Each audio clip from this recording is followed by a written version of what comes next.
사무엘에 대해서 계속해서 살펴보고 있습니다. 미스바에서의 회개운동과 에벤에셀에서의 승리는 이스라엘에 드리웠던 블레셋의 영향을 걷어낼 수 있었고요. 사무엘의 지도력을 굳게 세우는 계기가 되었죠. 그리고 사무엘이 지도자로 있는 동안 이스라엘은 평화가 찾아오는 거예요. 얼마나 멋있는 일입니까? 사무엘이 지도자로 있는 동안 이스라엘에 평화가 있었다. 여러분들이 있는 동안 여러분의 가정에 평화가 있기를 원합니다. 어디를 가든지 여러분이 있는 동안 그곳에 평화가 임하는 아름다운 복이 있기를 바랍니다. 문제는 세월이 흐르면서 사무엘이 늙어간다는 거예요. 젊음이 영원하지가 않아요. 그래서 사무엘이 그의 두 아들을 이스라엘의 사사, 지도자로 세우게 되죠. 큰아들의 이름은 요엘입니다. 뜻이 뭐냐면 여호와는 하나님이시다, 이런 뜻이에요. 여기에 사무엘의 신앙 고백이 담겨 있는 거예요. 여호와는 하나님이시다. 또 거기에는 이 아들도 그만큼 하나님을 믿고 따랐으면 좋겠다, 이런 자기의 소망이 담겨 있는 거죠. 둘째 아들 이름은 아비야예요. 하나님을 예배한다라는 뜻이에요. 과거 그 엘리의 두 아들 홈리와 비느하스에 의해서 하나님 앞에 드리는 제사가 얼마나 멸시를 받았어요. 그로 인해 하나님의 영광이 이스라엘을 떠나버렸고, 그리고 이스라엘에 어떤 일이 일어났는지 너무나 사무엘은 어린 시절 잘 봤어요. 그래서 둘째 아들의 이름을 하나님을 예배한다라고 지음으로써 다시는 이런 일이 있어서는 안 되겠구나, 우리의 삶 속에서 온전히 하나님을 예배해야 되겠구나, 이런 자신의 소망을 담았던 거고, 역시 자신의 아들들이 그와 같은 삶을 살기를 바랬던 거예요. 이 두 아들들이 사무엘의 신앙과 리더십을 이어받아서 이스라엘을 잘 다스렸으면 좋겠는데, 본문 3절을 한번 같이 읽어보겠습니다. 3절 말씀 시작. 그의 아들들이 자기 아버지의 행위를 따르지 아니하고 이익을 따라 뇌물을 받고 판결을 굽게 하니라. 세상에 자녀 문제만큼 내 마음대로 안 되는 게 없는 것 같아요. 세상에 어느 부모가 자녀들 잘 되지 않기를 바라는 부모가 어디 있겠어요?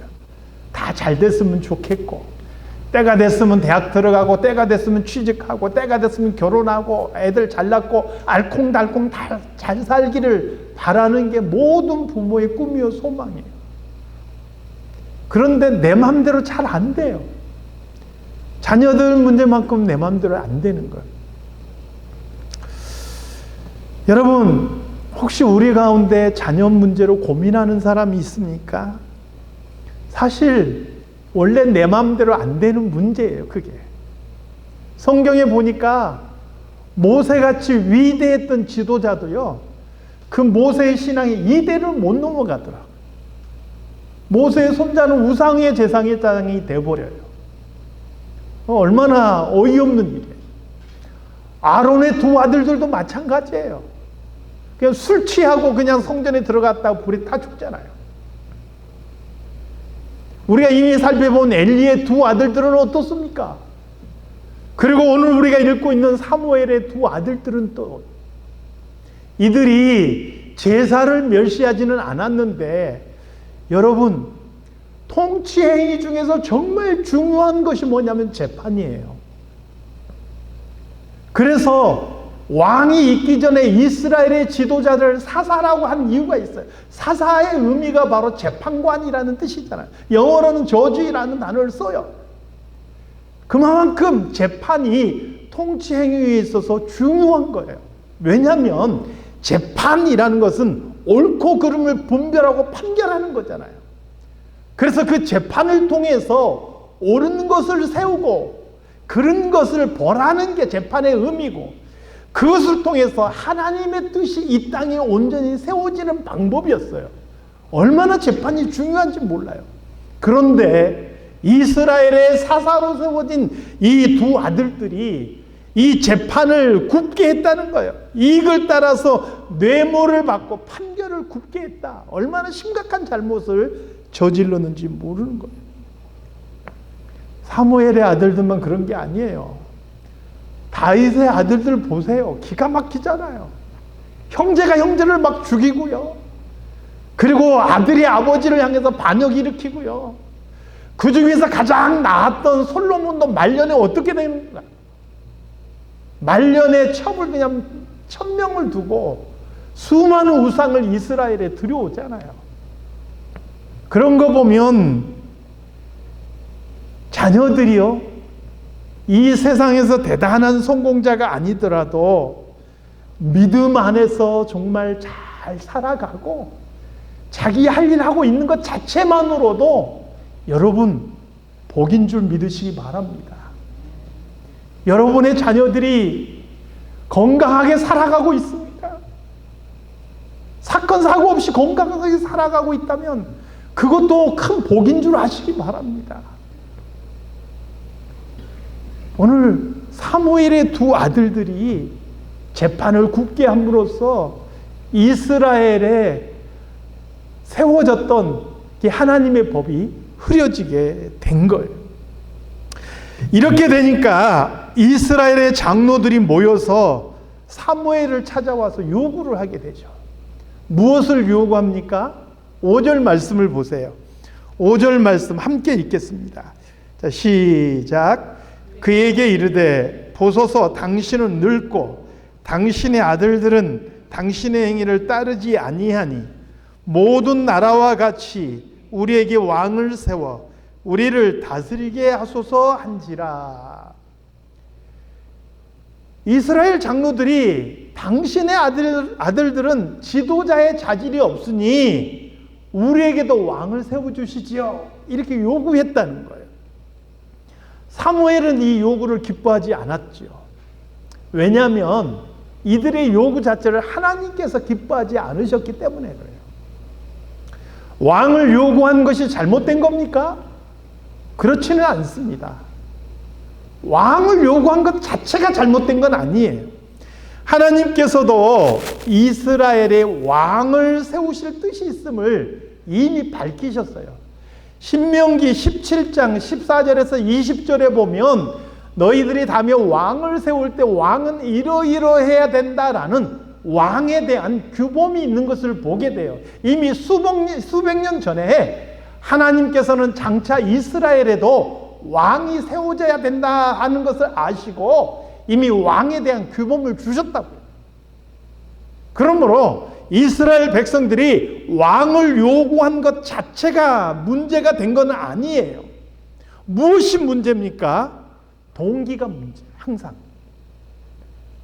내가 무엇을 해서 어떤 결과가 나왔느냐보다 중요한 것이 어떤 동기로, 어떤 이유로 그 일을 했느냐가 더 중요하다는 거예요. 하나님께서는 결과만 보시는 하나님이 아니고 우리의 마음의 깊은 것, 우리의 마음의 그 동기, 이유, 원인까지도 다 살피시는 하나님이세요.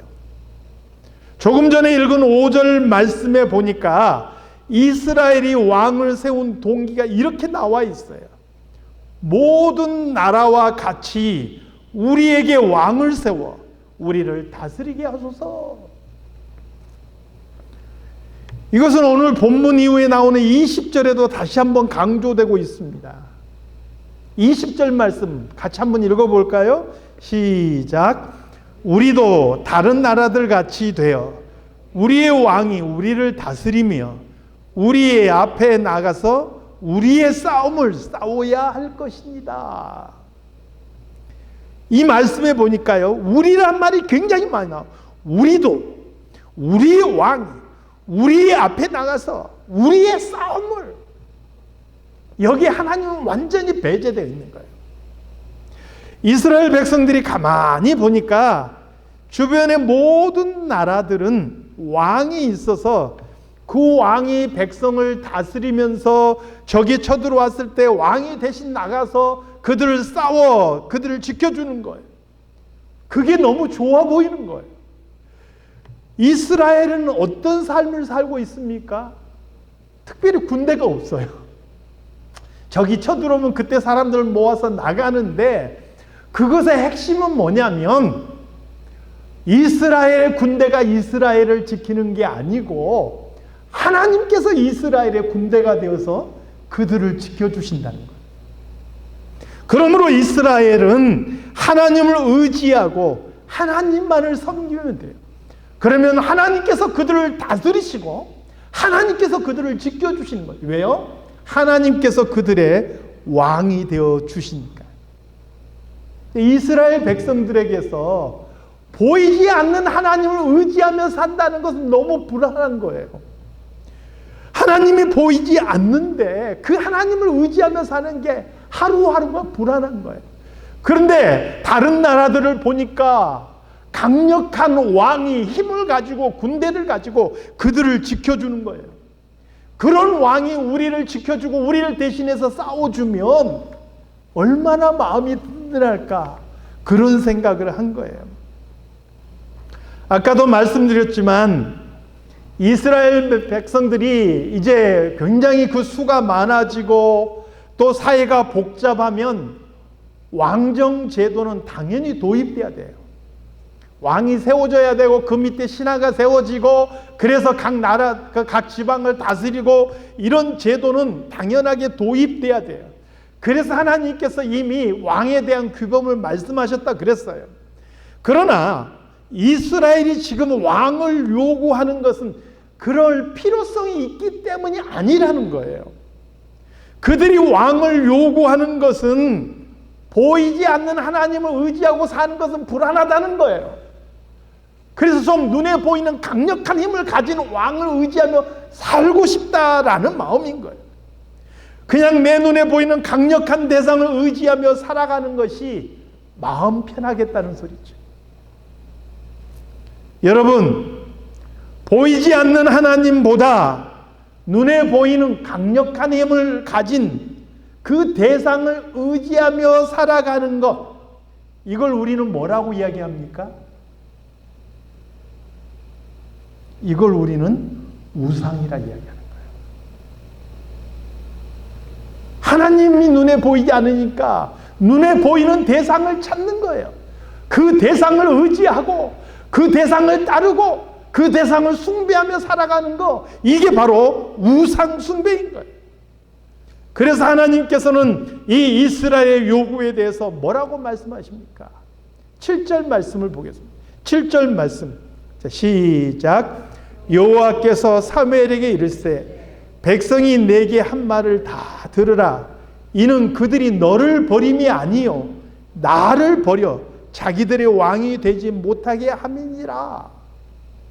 그리고 이어지는 8절도 한번 같이 보시기 바랍니다. 8절 시작. 내가 그들을 애굽에서 인도하여 낸 날부터 오늘까지 그들이 모든 행사로 나를 버리고 다른 신들을 섬김같이 내게도 그리하는도다. 이스라엘 역사를 바라보니까 이게 한두 번이 아닌 거예요.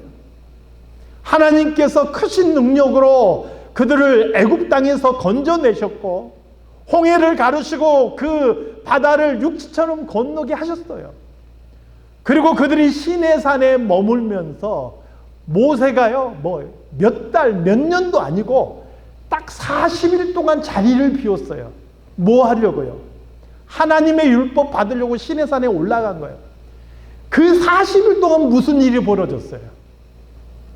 백성들이 아론에게 찾아와서 하나님은 눈에 보이지 않고 하나님을 대신해서 우리에게 하나님의 뜻을 전했던 모세는 지금 산에 올라갔는데 죽었는지 살았는지 알 수 없고, 그러므로 아론아, 이제 너는 우리를 인도해낼 하나님을 만들어내라.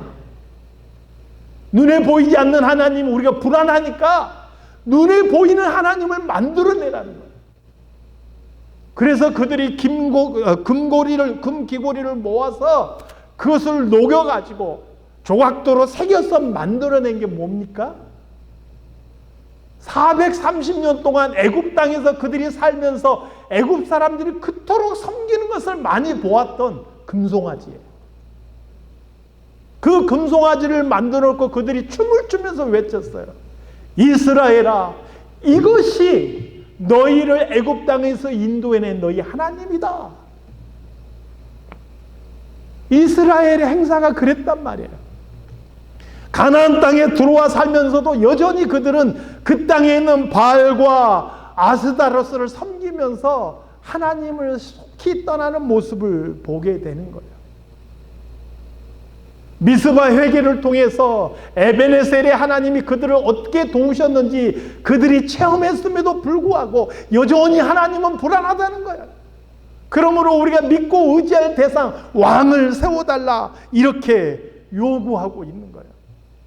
이것은 그들의 마음속에 하나님이 왕이 되지 못하는 거예요. 사사시대처럼 이스라엘의 왕이 없으므로 이것은 왕이 없다는 것은 하나님을 왕으로 섬기지 않았다는 거예요. 이스라엘의 왕이 없으므로 사람마다 자기 소견에 옳은 대로 행하였더라 말한 것처럼 지금 이스라엘 백성들이 왕을 요구하는 것은 정말 필요해서가 아니라 보이지 않는 하나님보다 그들이 더 의지할 대상이 필요하다. 이래서 왕을 요구한 거예요. 사랑하는 성도 여러분, 오늘 저와 여러분은 혹시 누구를 왕으로 섬기며 살아가고 있습니까? 정말 내 인생을 지배하고 내 생각을 지배하고 내 판단을 지배하고 내 행동을 지배하는 왕은 누구입니까? 내 인생을 지배하고 살아가는 기준이 돈이라면 여러분은 여러분의 왕을 돈으로 섬기고 있는 거예요.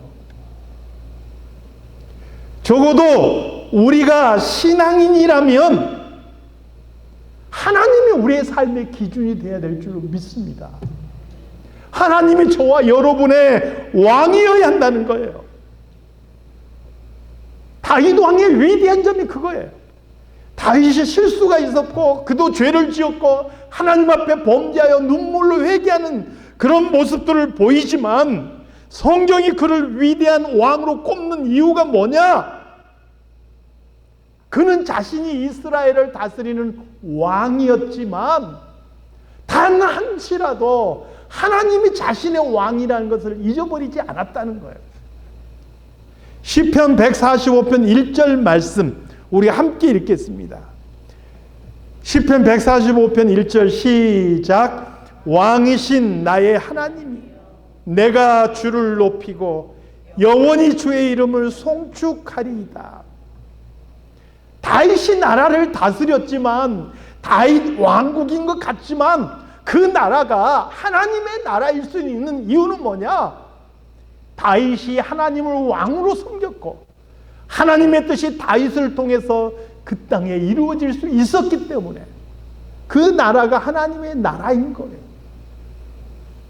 그런데 백성들이 왕이 하나님을 왕으로 섬기지 않으면 그 나라는 그냥 세상 나라에 불과한 거예요. 사랑하는 성도 여러분, 우리의 왕이 누구입니까? 오늘 나의 왕은 누구입니까? 그래도 웬만큼 잘 성장한 든든한 내 아들입니까? 내 딸입니까?